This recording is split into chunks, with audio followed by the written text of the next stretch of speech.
44ലേക്ക് താണിരിക്കുകയാണ്. അതേസമയം ആം ആദ്മി പാർട്ടി 25ലേക്ക് കയറിയിട്ടുണ്ട്. ഒരു സീറ്റിൽ കോൺഗ്രസ് ഇപ്പോഴും ലീഡ് ചെയ്യുന്നു. അതായത് BJPയുടെ 47 വരെ പരമാവധി സീറ്റുകൾ എത്തിയതാണ്. അവിടെ നിന്നാണ് 44ലേക്ക് കുറഞ്ഞിരിക്കുന്നത്. പലയിടങ്ങളിലും ചെറിയ ചെറിയ മാർജിനിലാണ് ഇപ്പോഴും ലീഡ് വരുന്നത്. ഒരു 4-5 സീറ്റുകളിലെങ്കിലും ലീഡ് നില മറിയുന്നുണ്ട്. എങ്കിൽ പോലും BJPക്ക് ആ ലീഡ് ഏകദേശം നിലനിർത്തിക്കൊണ്ടു പോകാൻ കഴിയുന്നുണ്ട്. ഇപ്പോൾ മേഖല തിരിച്ചു നോക്കുകയാണെങ്കിൽ ഒട്ടുമിക്ക മേഖലകളിലും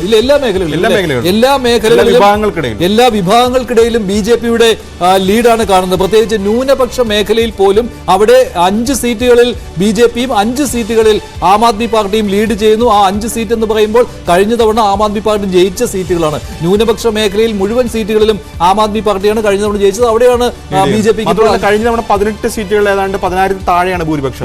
അപ്പോൾ അവിടെയൊക്കെ ഒരുപക്ഷെ എന്തായിരിക്കും ആ മണ്ഡലങ്ങളുടെയൊക്കെ ജനവിധി എന്നുള്ളത് നിർണായകമുണ്ട്. പക്ഷേ ഇതിലൊക്കെ അതൊരു വലിയ ഫാക്ടർ ആവാനും സാധ്യതയുണ്ട്. തീർച്ചയായിട്ടും ഉള്ളതാണ്. ഇപ്പോഴും ചെറിയ ചെറിയ ലീഡ് നില പല മണ്ഡലങ്ങളിലും ഉണ്ട്.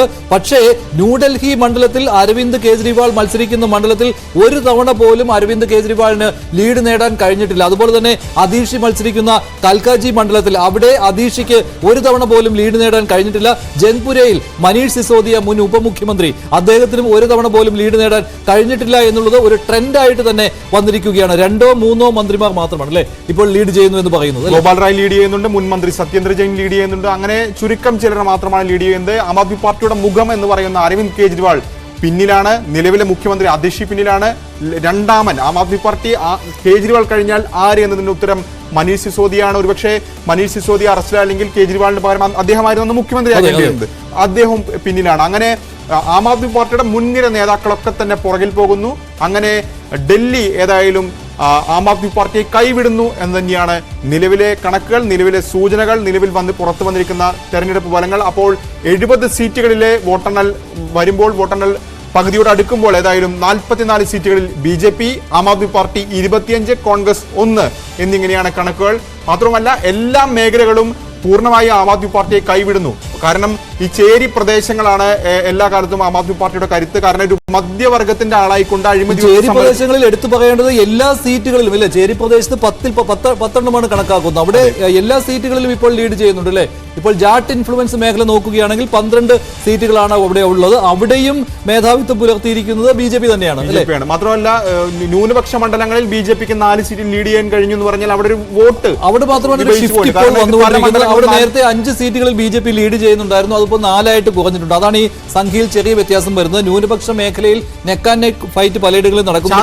നേരത്തെ BJP ലീഡ് ചെയ്താണ്, അവിടെ ഇപ്പോൾ ആം ആദ്മി പാർട്ടി ലീഡ് ചെയ്യുന്നുണ്ട്. ഈ ന്യൂനപക്ഷ മേഖലകളിൽ 5 സീറ്റിൽ ഒരു ഘട്ടത്തിൽ BJPക്ക് ലീഡ് ചെയ്യാൻ കഴിഞ്ഞു എന്നുള്ളത് തന്നെ വലിയ കാര്യമാണ്. അവിടെയാണ് ഇപ്പോൾ 4 സീറ്റുകളായി കുറഞ്ഞിട്ടുള്ളത്. പക്ഷേ അതൊരു നേട്ടം തന്നെയാണ്. ഒരു സീറ്റിൽ പോലും കഴിഞ്ഞ തവണ BJP ജയിക്കാത്ത മേഖലയാണ് ന്യൂനപക്ഷ മേഖലകൾ. അവിടെ ആം ആദ്മി പാർട്ടിക്ക് നഷ്ടമായിക്കൊണ്ടിരിക്കുന്നത് 4 സീറ്റുകളാണ്. അത് വളരെ പ്രധാനപ്പെട്ട ഒരു കാര്യമാണ്. അതുപോലെ തന്നെ വെസ്റ്റ് ഡൽഹിയിലും ഇതേ ട്രെൻഡ് തന്നെ സംഭവിച്ചുകൊണ്ടിരിക്കുന്നു. ന്യൂഡൽഹിയിൽ ഏറ്റവും ഒടുവിലത്തെ റൗണ്ട് കഴിഞ്ഞപ്പോഴും ആം ആദ്മി പാർട്ടിക്ക് അരവിന്ദ് കേജ്രിവാളിന് ലീഡ് നേടാൻ കഴിഞ്ഞിട്ടില്ല. അവിടെ ഇപ്പോഴും അരവിന്ദ് കേജ്രിവാൾ പിന്നിലാണ്. പർവേഷ് വർമ്മ BJP ഇപ്പോഴും ലീഡ് ചെയ്തുകൊണ്ടിരിക്കുകയാണ്. കൽക്കാജി അവിടെ അതീഷിയുടെ മണ്ഡലം, മുഖ്യമന്ത്രിയുടെ മണ്ഡലം, അവിടുത്തെ ഏറ്റവും പുതിയ ട്രെൻഡ് നോക്കുമ്പോൾ, പുതിയ റൗണ്ട് വരുമ്പോൾ അവിടെ അതീഷി ഇപ്പോഴും പിന്നിലാണ്. അതായത് 1.5 മണിക്കൂറായിട്ട് അതീഷി പിന്നിട്ട് നിൽക്കുകയാണ്. ഡൽഹി മുഖ്യമന്ത്രി പിന്നിട്ട് നിൽക്കുകയാണ്. അതുപോലെ തന്നെ മറ്റൊരു VVIP മണ്ഡലമായ ജംഗ്പുര, അവിടെ മനീഷ് സിസോദിയയുടെ മണ്ഡലമാണ്. അവിടുത്തെ പുതിയ റൗണ്ടിലെ ഫലം അനുസരിച്ച് അവിടെ മനീഷ് സിസോദിയ പിന്നിലാണ്. അതായത് സിസോദിയയും കേജ്രിവാളും അതീഷിയും 1.5 മണിക്കൂറായിട്ട് വോട്ടെണ്ണലിന്റെ തുടക്കം മുതൽ തന്നെ പിന്നിട്ട് നിൽക്കുന്നു എന്നതാണ് ഏറ്റവും പ്രധാനപ്പെട്ട കാര്യം. ഭരണവിരുദ്ധ വികാരം പ്രതിഫലിച്ചുകൊണ്ടിരിക്കുകയാണ്. ഒരു മണ്ഡലത്തിൽ കോൺഗ്രസിന് ഇപ്പോഴും ലീഡ് നിലനിർത്തിക്കൊണ്ടു പോകാൻ കഴിയുന്നുണ്ട്. ഡൽഹി PCC അധ്യക്ഷൻ ദേവേന്ദ്ര യാദവാണ്. ദേവേന്ദ്ര യാദവ് ഇപ്പോഴും ലീഡ് ചെയ്യുന്നുണ്ട്. അതെ, ഇപ്പോഴും ലീഡ് ചെയ്തുകൊണ്ടിരിക്കുകയാണ്. അങ്ങനെ വരുമ്പോൾ കോൺഗ്രസിന് ആ സീറ്റ് നിലനിർത്താൻ കഴിയും, ആ സീറ്റ് പിടിച്ചെടുക്കാൻ കഴിയും എന്ന് തന്നെ കരുതാം. അങ്ങനെ 0-ൽ നിന്ന് 1-ലേക്ക് കോൺഗ്രസിന് വരുവാനും കഴിയും. പക്ഷേ BJPക്ക് ഈ ട്രെൻഡ് തുടരുകയാണെങ്കിൽ ഒരു 42 മുതൽ 48 സീറ്റുകൾ വരെ കിട്ടാം ഇല്ലേ, ഉറപ്പിച്ച് പറയാം. ഒരു 44-നും 45 ഉറപ്പായും BJPക്ക് ഫിനിഷ് ചെയ്യാൻ പറ്റും. ആ ഒരു രീതിയിൽ ഫിനിഷ് ചെയ്യാൻ പറ്റും. കാരണം പലയിടങ്ങളിലും അവസാന ഘട്ടത്തിലേക്ക് വോട്ടെണ്ണൽ കടന്നുകൊണ്ടിരിക്കുകയാണ്. അതുകൊണ്ട് തന്നെ ഒരു 42-നും 46 26-നും ഒക്കെ ഇടയ്ക്കുള്ള ഈ ഒരു രീതിയിൽ തന്നെ ഫിനിഷ് ചെയ്യാൻ BJPക്ക് കഴിയും. പക്ഷേ 30-ൽ താഴെ മാത്രമേ ആം ആദ്മി പാർട്ടിക്ക് എത്താൻ കഴിയുകയുള്ളൂ. അത് ഒരു പക്ഷേ 25-ൽ താഴെ സീറ്റുകളിലേക്ക് പോലും പോയേക്കാം. ആം ആദ്മി പാർട്ടിയുടെ രൂപീകരണത്തിന് ശേഷമുള്ള മോശം പ്രകടനത്തിലേക്ക് കാര്യങ്ങൾ പോവുകയാണ്. 2013-ൽ പോലും അവർക്ക് 28 സീറ്റ് ഉണ്ടായിരുന്നു. പക്ഷേ അവർ പോലും പ്രതീക്ഷിക്കാത്തൊരു നേട്ടം ഉണ്ടായിരുന്നു. പക്ഷേ അതിലേക്ക് പോലും വരുമോ എന്നുള്ള കാര്യമാണ് സംശയം. 52 സീറ്റുകളാണ് 2024-ലെ ലോക്സഭാ തെരഞ്ഞെടുപ്പ് ഫലത്തെ നിയമസഭയിലേക്ക് കൺവേർട്ട് ചെയ്യുമ്പോൾ BJPക്ക് ഉണ്ടായിരുന്നത്. അതിൽ 52 സീറ്റുകളിൽ മേധാവിത്വം ഉണ്ടായിരുന്നു. അതിലേക്ക് പോകാൻ പറ്റുമോ എന്ന് സംശയമാണ്. പക്ഷേ അതിനടുത്ത് മാർജിനിൽ BJP എത്തും. കണക്കുകൾ അതാണ് സൂചിപ്പിക്കുന്നത്. കഴിഞ്ഞ 11 വർഷമായിട്ട് ആദ്യമായിട്ടാണ് ലോക്സഭാ തെരഞ്ഞെടുപ്പിലെ ഏകദേശം അതേ ട്രെൻഡ് തന്നെ നിയമസഭാ തെരഞ്ഞെടുപ്പിലും ഡൽഹിയിൽ ആവർത്തിക്കാൻ പോകുന്നത്. 2014-ലെ ട്രെൻഡ് ആയിരുന്നില്ല 2015-ൽ, നേരെ റിവേഴ്സ് ആയിരുന്നു. 2019-ലെ ട്രെൻഡ് ആയിരുന്നില്ല 2020-ൽ റിവേഴ്സ് ആയി. പക്ഷേ 2024-ലെ ട്രെൻഡിന് സമാനമായ രീതിയിൽ തന്നെ, അതായത് ലോക്സഭയിൽ മുഴുവൻ സീറ്റുകളും BJP നേടിയപ്പോൾ നിയമസഭയിലും ആ നേട്ടം ആവർത്തിക്കാൻ ഇത്തവണ കഴിയുമെന്ന് ഉറപ്പായിരിക്കുകയാണ്. അതൊരു പ്രധാനപ്പെട്ട കാര്യമാണല്ലോ ഡൽഹിയിൽ, അല്ലേ? അതെ. മാത്രമല്ല ആം ആദ്മി പാർട്ടിയെ സംബന്ധിച്ച് അവരൊരു ക്രൂഷ്യലായ ഇലക്ഷൻ ആയിരുന്നു. പല വിഷയങ്ങൾ ഇപ്പം കഴിഞ്ഞ തവണയൊക്കെ ഒരു ക്ലീൻ ഇമേജ് ആയിട്ടാണ് അവർ ഇലക്ഷനിലേക്ക് പോയതെങ്കിൽ ഇത്തവണ അങ്ങനെ ആയിരുന്നില്ല സാഹചര്യം. പക്ഷെ എങ്കിൽ പോലും അവർക്ക് ഈ വാഗ്ദാനങ്ങൾ, പ്രത്യേകിച്ച് സൗജന്യ വാഗ്ദാനങ്ങളൊക്കെ ചെയ്ത് കളം പിടിക്കുന്ന ഘട്ടമൊക്കെ ഉണ്ടായിരുന്നു. പക്ഷെ അപ്പോൾ പോലും ഈ അഴിമതി ആളുകൾക്കിടയിൽ ഒരു ഫാക്ടർ ആയിരുന്നു എന്നുള്ളതാണ്.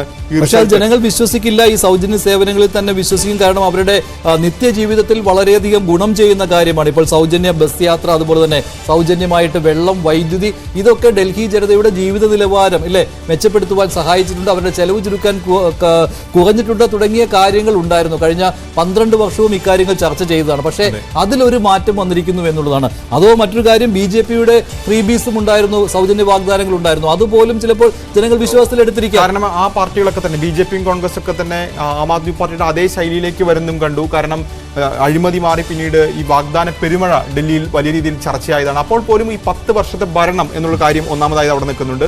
രണ്ടാമത് ഈ രണ്ടാം കേജ്രിവാൾ സർക്കാരിനെതിരെ വലിയ ആരോപണങ്ങൾ, മാത്രമല്ല പലപ്പോഴും നടപ്പാക്കാൻ കഴിയാത്ത പല വാഗ്ദാനങ്ങളൊക്കെ ഉണ്ടായിരുന്നു. അപ്പോൾ സ്വാഭാവികമായി ജനങ്ങൾ മാറി ചിന്തിച്ചു എന്ന് വേണം കണക്കാക്കാൻ. കാരണം പരമ്പരാഗതമായി BJPക്ക് ശക്തിയില്ലാത്തൊരു സ്ഥലമല്ല. BJPക്ക് പരമ്പരാഗതമായി വോട്ട് ചെയ്യുന്ന ആളുകളാണ്. RSSന് വലിയ സപ്പോർട്ടുണ്ട്. RSS ഈ തെരഞ്ഞെടുപ്പിൽ വലിയ രീതിയിൽ ഇടപെട്ടിട്ടുണ്ട്. കാരണം മഹാരാഷ്ട്രയിലെയും ഹരിയാനയിലെയും തെരഞ്ഞെടുപ്പ് വിജയത്തിൽ RSSന്റെ പ്രവർത്തനം നിർണായകമായിരുന്നു. ഇത്തവണയും ഏതാണ്ട് 50,000 മീറ്റിങ്ങുകൾ, പ്രത്യേകിച്ച് ചെറിയ വീടുകൾ കേന്ദ്രീകരിച്ചുകൊണ്ടുള്ള പ്രചാരണ യോഗങ്ങൾ RSS നടത്തിയിട്ടുണ്ടെന്നാണ് പറയുന്നത്. അപ്പോൾ സ്വാഭാവികമായും RSSന്റെ ഒരു പ്രചാരണം ഇതിൽ ഉണ്ടായിരുന്നു. അപ്പോൾ ഈ എല്ലാ ഫാക്ടറും കൂടി ആണ് BJPയുടെ വിജയത്തിലേക്ക് എത്തിച്ചിട്ടുള്ളത്. പ്രത്യേകിച്ച് 44 സീറ്റ് എന്ന് പറയുമ്പോൾ സമീപകാലത്തെ ഡൽഹിയുടെ ചരിത്രത്തിൽ BJPയുടെ നിയമസഭയിലേക്കുള്ള ഏറ്റവും മികച്ച പ്രകടനമാണ്. തീർച്ചയായിട്ടും ഇനി അറിയാൻ ബാക്കിയുള്ളത് എന്തെല്ലാം പ്രതികരണങ്ങൾ ആം ആദ്മി പാർട്ടിയിൽ നിന്ന് ഉണ്ടാകാൻ പോകുന്നു എന്നുള്ളതാണ്. സ്വാഭാവികമായിട്ടും ഇലക്ട്രോണിക് വോട്ടിംഗ് മെഷീനുകളിലേക്ക് അവരുടെ ശ്രദ്ധ കേന്ദ്രീകരിക്കും. ഇത്തവണ കേജ്രിവാൾ നേരത്തെ തന്നെ പറഞ്ഞിട്ടുള്ളതാണ്, ഇലക്ട്രോണിക് വോട്ടിംഗ് മെഷീനുകളെ നിരീക്ഷിക്കണം. അതുപോലെ തന്നെ കൂടുതൽ അവർക്ക് വരാൻ സാധിക്കും. അതുപോലെ തന്നെ സ്ട്രോങ് റൂമുകൾക്ക് വെളിയിൽ ഞങ്ങളുടെ ആളുകൾ കാവൽ നിൽക്കുന്നുണ്ടാവും തുടങ്ങിയ കാര്യങ്ങളൊക്കെ വന്നിട്ടുള്ളതാണ്. അതുകൊണ്ട് തന്നെ സ്വാഭാവികമായിട്ടും ഇലക്ട്രോണിക് വോട്ടിംഗ് മെഷീനുകളിലേക്ക് ആരോപണം ഉണ്ടാകാം. അതുപോലെ തന്നെ ഇലക്ഷൻ എഞ്ചിനീയറിംഗ് എന്ന പേരിൽ വ്യാജ വോട്ടുകൾ ചേർത്തു എന്നുള്ള രീതിയിലുള്ള ആരോപണങ്ങളൊക്കെ, അതൊരു ഇലക്ഷൻ എഞ്ചിനീയറിംഗ് അല്ല, ഇലക്ഷൻ അട്ടിമറിക്കുന്നുള്ള എഞ്ചിനീയറിംഗ് ആണ് എന്ന രീതിയിൽ BJPക്കെതിരെയുള്ള ആരോപണങ്ങളൊക്കെ വരുവാനുള്ള സാധ്യത നിലനിൽക്കുകയാണ്. എന്താണ് അരവിന്ദ് കെജ്രിവാളിന്റെ പ്രതികരണം? അല്പസമയത്തിനകം കെജ്രിവാളിന്റെ പ്രതികരണം പ്രതീക്ഷിക്കുകയാണ്. എന്തായാലും ന്യൂഡൽഹി മണ്ഡലത്തിൽ